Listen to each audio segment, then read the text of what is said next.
PTI के दरमियान confusion इस कदर ज्यादा है कि कल शेर अफजल मरवत ने बयान दिया, आज पीटीआई की जानिब से खुद इस बात की तरदीद भी जारी की जा रही है। पाकिस्तान तहरीक इंसाफ की मरकजी क़यादत ने बयान जारी करते हुए शेर अफजल मरवत के इस स्टेटमेंट की नफी किया। इस वक्त बैरिस्टर उबैर खान न्याजी पाकिस्तान तहरीक इंसाफ के रहनुमा हमारे साथ मौजूद है।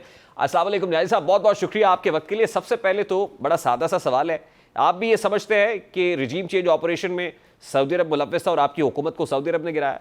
हाँ जी, ये आप जिस तरह से बात कर रहे हैं वो तो आप बेसिकली एक बयान के हवाले से बात कर रहे हैं। हमारा तो कभी भी उस तरह का मौक़िफ़ रहा ही नहीं है। जो मौक़िफ़ है वो बड़ा वाज़ेह है साइफ़र का कि अमेरिका ने डोनाल्ड लू के ज़रिए वो मुदाखलत की थी और एक पैगाम हमारी इस्टेब्लिशमेंट को आया और उसके ज़रिए इमरान खान की चलती हुई हुकूमत को गिराया गया। वहाँ पे हमने तो कभी भी सऊदी अरेबिया का नाम इसमें लिया ही नहीं है।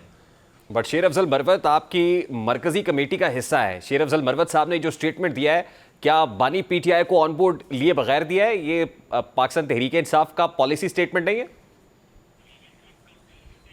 नहीं, बिल्कुल भी नहीं है। और देखें, एक तो सऊदी अरेबिया हमारा बरादराना मुल्क तो है ही, मतलब इसमें कोई शक नहीं जिस तरह के रिलेशनशिप है, मगर जिस तरह से तैयब उर्दगान के साथ या महातीर मोहम्मद के साथ, इसी तरह मोहम्मद बिन सुलेमान के साथ खान साहब के ज़ाती मरासिम है। खान साहब पर्सनल लेवल पे इन लोगों की रिस्पेक्ट करते हैं और इस तरह का कोई मतलब मामला नहीं है और ऐसी कोई हकीकत नहीं। लेकिन जिस तरह का स्टेटमेंट और जिस वक्त दिया गया है, क्या इस स्टेटमेंट पर कोई बासपुरस नहीं होनी चाहिए शेर अफजल मरवत साहब की, जिन्होंने पार्टी पॉलिसी से हटकर ये स्टेटमेंट दिया? क्या कोई जवाब तलबी हुई है? बेसिकली हमारा जो सेंट्रल मीडिया डिपार्टमेंट है उन्होंने बाकायदा प्रेस रिलीज़ भी जारी कर दी है, घंटा पहले की है, शायद आप तक वो नहीं पहुंची होगी। उन्होंने इस मौक़िफ़ की बिल्कुल तरदीद की है। ये उनका ज़ाती मौक़िफ़ होगा और ज़ाती मौक़िफ़ भी ये होना नहीं चाहिए, क्योंकि ये टोटली बिल्कुल बरक्स है कि मतलब पीटीआई ने कभी भी ये इस तरह की बात ही नहीं की। बात होती है एक एविडेंस बेस आप बात करते हैं, जैसा डोनाल्ड लू का है, एक हमारे पास बाकायदा वो डॉक्यूमेंटेड बात है, वो एक ऑफिशियल मीटिंग थी, उस बाकायदा रिकॉर्ड हुए हमारे मरवत साहब माउथ। ये पहली बार नहीं हुआ कि पार्टी पॉलिसी से हटकर कोई स्टेटमेंट दिया गया, वो स्टेटमेंट आता है, उसके बाद फिर पार्टी को तरदीद करना पड़ती है। तो मैं तो ये जान रहा हूं कि कोई जवाब तलबी होगी, क्योंकि ये कोई आम नौयत का स्टेटमेंट नहीं है और जिस वक्त दिया गया है वो हालात कोई आम नौयत के नहीं कि सऊदी वक्त पाकिस्तान पहुंचा हो। बिल्कुल बिल्कुल, मैं आपसे बिल्कुल एग्री करता हूं। जिस वक्त आए हुए उस दौरे की एक अपनी सिग्निफिकेंस है। पॉलिटिकल डिफरेंसेस असाइड, कंट्री इस वक्त इकोनॉमिक क्राइसिस से गुजर रहे हैं, बाकी मामलात हैं, हमने हर चीज़ को देखना है। मगर पीटीआई का जो मैंने आपको बता दिया क्लैरिटी के साथ यही मौक़िफ़ है जो मैंने आपको स्टेट किया है। तो न्याय साहब, जिस वक्त आईएमएफ के साथ मामला तय हो रहे होते हैं, आईएमएफ दफ्तर के बाहर एहतजाज किया जाता है, अमेरिका में एहतजाज किया जाता है, उससे ये तासुर मिलता है कि पाकिस्तान तहरीक इंसाफ रियासत मुखालिफ प्रोपेगेंडे को फ़रोग दे रही है। और अब जब ये स्टेटमेंट आया है तो उससे मजीद तकवीयत मिल रही है कि आपका जो स्टांस है या बयानिया है वो रियासत मुखालिफ बयानिया है। अच्छा, ये अब दो आप डिफरेंट चीज़ों को कनेक्ट करने की कोशिश कर रहे हैं। जो आईएमएफ वाला है ना, देखें, अगर आईएमएफ गया है खान साहब के पास, मंथ मुझे याद नहीं है, शायद जुलाई था, ठीक है ना, ये 9 मई के बाद खान साहब के पास आईएमएफ चल के गया था। और उस वक्त किस लिए चल के गया था कि इन्हीं पॉइंट्स पे बात हो रही थी और खान साहब ने स्पेसिफिकली उनके सामने क्या चीज़ रखी थी कि जी हम आईएमएफ के प्रोग्राम के साथ हैं, बशर्ते कि इस मुल्क में फ्री एंड फेयर इलेक्शन होने चाहिए। देखें, जब आप कर्ज़ा लेते हैं, खान साहब का मौक़िफ़ क्या है कि कर्ज़ा ले रहे हैं, कोई हुकूमत कर्ज़ा नहीं ले रही, वो कर्ज़ा आ रहा है, अवाम पे बोझ डाल रहा है और अवाम पे बोझ डालना है और उसका वापसी का भी हल देना है। देखें, सरकार ने तो कर्जा ले लिया, सॉवरेन गारंटी किसकी इस्तेमाल हो रही है? वो स्टेट की इस्तेमाल हो रही है। पॉलिटिकल गवर्नमेंट्स आती जाती रहती हैं, मगर एक दफ़ा इतना बड़ा इकोनॉमिक बर्डन बना दिया जाए और ऐसी हुकूमत बनाए जिसके पास मैंडेट ही नहीं है, क्योंकि देखें पॉलिटिकल स्टेबिलिटी लिंक्ड है इकोनॉमिक स्टेबिलिटी के साथ। ये जो एग्रीमेंट आईएमएफ के साथ हुआ था, ये एग्रीमेंट तो आपकी हुकूमत ने किया था। नहीं, उसके बाद की तो कंटिन्यूटी इन्होंने चलाई है। देखें, तो कंटिन्यूटी तो करनी मजबूरी थी, मजबूरी हुकूमत को एंगेज करना पड़ रहा है आईएमएफ के साथ। आईएमएफ प्रोग्राम में तो आप चले गए थे। नहीं, अगर हम चले गए तो बाद में कंटिन्यूटी तो उन्होंने चलाई। देखें, हमारे कर्जों की शरह उठा के देख ले, इनकी उठा के देख ले, जमीन आसमान का फर्क है। हमारे वक्त ये हालात नहीं थे। आप जिस आईएमएफ प्रोग्राम में आप गए, क्या उस आईएमएफ प्रोग्राम को आपके बाद वाली हुकूमत कंटिन्यू ना करती? ये कह रहे हैं डिसकंटिन्यू कर देना चाहिए था, मुल्क डिफॉल्ट कर जाता। नहीं, ये तो मैं कह ही नहीं रहा, मैं तो ये कह ही नहीं रहा। आप बात समझने की कोशिश ही नहीं कर रहे। मैं कह रहा हूँ कि जो भी प्रोग्राम गवर्नमेंट एंटर करेगी ना, उस गवर्नमेंट की कोई ना कोई लेजिटिमेसी होनी चाहिए। एक फॉर्म 47 वाली गवर्नमेंट की लेजिटिमेसी क्या है? एक मुल्क में एक ऐसे इलेक्शन हुए जिसमें 80 पार्लियामेंटेरियंस ऐसे आके बैठे हुए हैं और बाद में रिजर्व सीटों के ज़रिए ऐसे लोग आ गए हैं जिनका इस्तेकाक ही नहीं है उस ऐवान में बैठने का। वो आज फैसले कर रहे हैं इस मुल्क को मकरूज़ करने का। उसका ज़िम्मेदार कौन होगा? वो बेसिकली एसेट सेल ऑफ कर रहे हैं इस नेशन के। वो एसेट दोबारा नहीं आने। चले PIA दे दें, स्टील मिल दे दें, उससे कोई फ़र्क नहीं पड़ता। जब आप रेकोडेक देंगे, दूसरे अपने एयरपोर्ट्स देंगे, उसका लॉन्ग टर्म इमरान खान साहब ने जेल में गुफ्तगू करते हुए कहा कि मुल्क में आइन और कानून नहीं है। ये उनकी प्रिंसिपल पोजीशन है। वो कहते हैं कि मुल्क में इस वक्त कोई आइन और कानून नहीं है।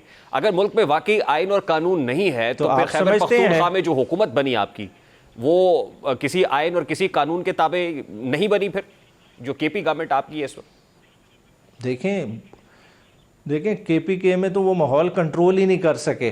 KPK में जिस तरह की अवाम ने रद्द अमल दिया है, इनके बस की बात ही नहीं थी। पंजाब में अवाम ने उस तरह से रद्द अमल नहीं दिया। इन्होंने रिजल्ट ये तो ना कहे ना कि मुल्क में आइन और कानून नहीं है। 45 सारे मौजूद हैं। नहीं है ना। जंगल अगर आइन और कानून है तो केपी में आपकी गवर्नमेंट है ना बताएं। सर। अगर आइन और कानून नहीं है तो फिर केपी हुकूमत छोड़ दें। सर जी ये देखें, आप पॉलिटिकल स्ट्रक्चर को या एक कॉन्स्टिट्यूशनल स्ट्रक्चर को समझने की तो कोशिश करें कि इलेक्शन किसके तहत हो रहे हैं। इलेक्शन आइन के तहत हो रहे हैं। आइन के तहत एक हुकूमत मैंडेट लेके आ रही है। कुछ लोगों का, अब जावेद लतीफ़ की कल स्टेटमेंट उठा के ले रहे हैं, वो बाकायदा पिन पॉइंट कर रहे हैं कि पैसे लेके रिजल्ट तब्दील किए जा रहे हैं। जब इस तरह की बात आ जाए, चीफ इलेक्शन वो जो कमिश्नर रावलपिंडी है, विसल ब्लोअर है, वो क्लियर कट आके कहता है कि हमने ये ज्यादती की है। आज तक वो सामने नहीं आया। उस तरह के मामलात में आप कहते हैं इस मुल्क में आइन और कानून है। आज तक किसी ने उसको इन्वेस्टिगेट किया है? आज तक उसके वेयर अबाउट्स का किसी को पता है? उसके बाद किसी की उससे मुलाकात हुई है कि वो किस हाल में है, उसकी फैमिली किस हाल में है, उसने किस दबाव में ये जो है ना अपना बयान रिट्रैक्ट किया? देखिए, मैं तो ये कह रहा हूं कि जो स्टेटमेंट्स आप दे रहे हैं, माजी में वही गलती आप कर चुके हैं। पुलिस से मुताल्लिक आज खान साहब ने जो बात की, यही पुलिस थी जिसने TLP के एहलकारों को पर आप ही की हुकूमत में डंडे बरसाए थे। यही वो पुलिस थी ना जिसके ऊपर काले कोट वालों ने डंडे बरसाए थे। आप ही की हुकूमत थी सर।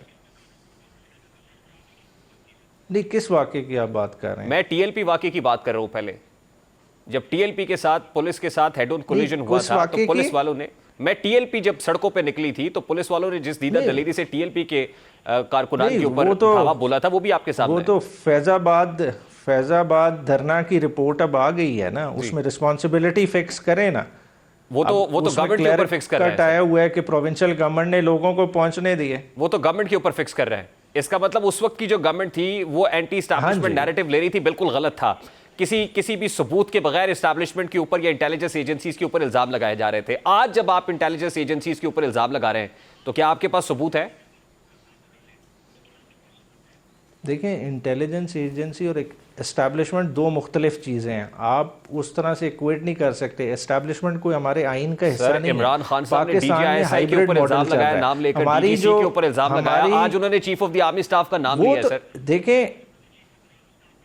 देखें एजेंसीज का रोल किसके अंडर है? एजेंसीज अंडर कैबिनेट काम करती हैं। देखें, अगर प्राइम मिनिस्टर ऑफ द वक्त है, वो अगर किसी से पल्स ले रहा है, इंफॉर्मेशन ले रहा है, उसने तो एजेंसी से लेनी है। अगर इमरान खान ने अपने दौरे हुकूमत में इंफॉर्मेशन लेनी है, किससे लेनी है? एजेंसी से लेनी है। जो हमारा प्रॉब्लम क्या है कि हमारे यहाँ पॉलिटिकल गवर्नमेंट्स यूज़ होती हैं और बाद में उनको डंप कर दिया जाता है। उसका रिस्पॉन्सिबिलिटी कोई नहीं लेता। हमारी कंटिन्यूटी क्या हो रही है? हुआ तो chief of the army staff के ऊपर इल्जाम लगा रहे हैं कि वो रिस्पॉन्सिबल है, ये एजेंसीज रिस्पॉन्सिबल है। वो ये तो नहीं कह रहे कि वजीर आजम रिस्पॉन्सिबल है। तो अगर उनका है तो इन चीजों को इन्वेस्टिगेट कर लेना। आज जज ने ऑर्डर कर दिया है, ठीक है। अब इसमें क्या कबाहत है कि इमरान खान की सेटिस्फेक्शन के लिहाज से उस चीज को, अगर वो कहते हैं एंडोस्कोपी होनी चाहिए तो करा लें, उसमें क्या मुज़ाहिरा है? लेकिन आप जिस पे इल्जाम लगा रहे हैं उसका कोई एविडेंस मौजूद है आपके पास? तो वो एविडेंस के लिए तो कह रहे हैं कि एंडोस्कोपी जरूरी है। उन्होंने क्या कहा है कि फिजिकल अपीयरेंस से इस चीज का नहीं पता चल सकता। Chief of the army staff पे इल्जाम लगाएंगे या सुप्रीमो इंटेलिजेंस एजेंसी के सरबराह पे लगाएंगे तो इज इट जस्टिफाइड? अगर पहले जस्टिफाइड नहीं था, पाकिस्तान मुस्लिम लीग नून ने ये नैरेटिव बनाया विदाउट नोइंग एनीथिंग, और आज कमीशन की रिपोर्ट बता रही है कि वो कसूरवार नहीं थे, तो आपके ऊपर भी तो रिस्पॉन्सिबिलिटी है ना। आप भी हाथ हौला रखे ना। नहीं, हाथ होला की बात नहीं है। देखें, एक चीज़ को आप एग्जामिन कर लें पूरी तरह से, एक का मौक़िफ़ तो ठीक होगा ना। अगर एंडोस्कोपी हो जाती है पता चल जाएगा, क्लैरिटी हो जाएगी, इसमें क्या इतना बड़ा झगड़ा है। सर यही तो मैं कह रहा हूं ना sir, without knowing anything, without any substantial evidence क्या इल्जाम लगाना चाहिए नाम लेके किसी के ऊपर भी, जब आपको पता ही नहीं है तो? सर जी, वो उन्होंने क्लियर कट कहा कि पिछले 4 हफ्ते से तबीयत ख़राब है। अगर खान साहब कह रहे हैं 4 हफ्ते से तबीयत ख़राब है, वो उस चीज़ का बुशरा बीबी कंप्लेन कर रही है, तो आगे कह रहे हैं ना, तो उस चीज़ को एग्जामिन करा लें। अगर डॉक्टर्स ने जाके खाली एग्जामिन किया, एंडोस्कोपी नहीं की जी। Sir who is responsible for that? तबीयत खराब है तो खराबी सेहत का रिस्पॉन्सिबल कौन है? हाँ जी, देखें, ख़राबी के लिए वो कह रहे हैं कि उसके पीछे मुहर्रिकात हैं कि जेल अथॉरिटीज़ का कंट्रोल नहीं है, सिस्टम को किसी और ने हाईजैक किया, तो उस चीज़ को प्रोब करना चाहिए। मसला क्या है कि हमारे यहाँ चीज़ को प्रोब नहीं करते। अगर इलेक्शन के धांधली का इल्ज़ाम लगाया है तो उसको भी कोई प्रोब नहीं करता। अगर हम कह रहे हैं कि 9 मई पे हमारे साथ ज़्यादती हुई है तो उसको भी कोई प्रोब नहीं करता। अगर हम कह रहे हैं कि हमारी हुकूमत चलती अगर 9 अप्रैल को गिराई गई है तो उसको भी कोई प्रोब नहीं करता। तो आप कहते हैं इल्ज़ाम है, भाई ये तो इल्ज़ाम ही रहेगा, तो आप प्रोब कर लें, आप जुडिशल कमीशन तीनों चीज़ों पे बना लें, दूध का दूध पानी का पानी हो जाएगा। बगैर सबूतों के तहरीक इंसाफ और बानी तहरीक इंसाफ इस वक्त जिस अंदाज में इस्टेब्लिशमेंट के ऊपर इल्ज़ाम लगा रहे हैं और chief of the army staff पर इल्ज़ाम लगा रहे हैं, बगैर सबूतों के इस तरह के इल्ज़ामात लगा के यकीनन पॉलिटिकली तो आप कैपिटलाइज करते हैं, पॉपुलर नैरेटिव भी बना लेते हैं, सियासी तौर पर मजबूत हो जाते हैं। आज शायद पाकिस्तान मुस्लिम लीग नून भी इसी कशमकश का शिकार है। एंटी इस्टेब्लिशमेंट नैरेटिव उस वक्त बनाया, आज फैज़ाबाद धरना कमीशन की रिपोर्ट बता रही है कि उस वक्त की इंटेलिजेंस एजेंसीज मुलविस नहीं थी, जनरल फैज़ हमीद को क्लीन चिट मिल गई, उस वक्त की हुक्मसिबल थी। तो नून लीग को किस हद तक धचका पहुंचा है और ये जो एंटी इस्टेब्लिशमेंट नैरेटिव बनाना एक वतीरा बन गया है,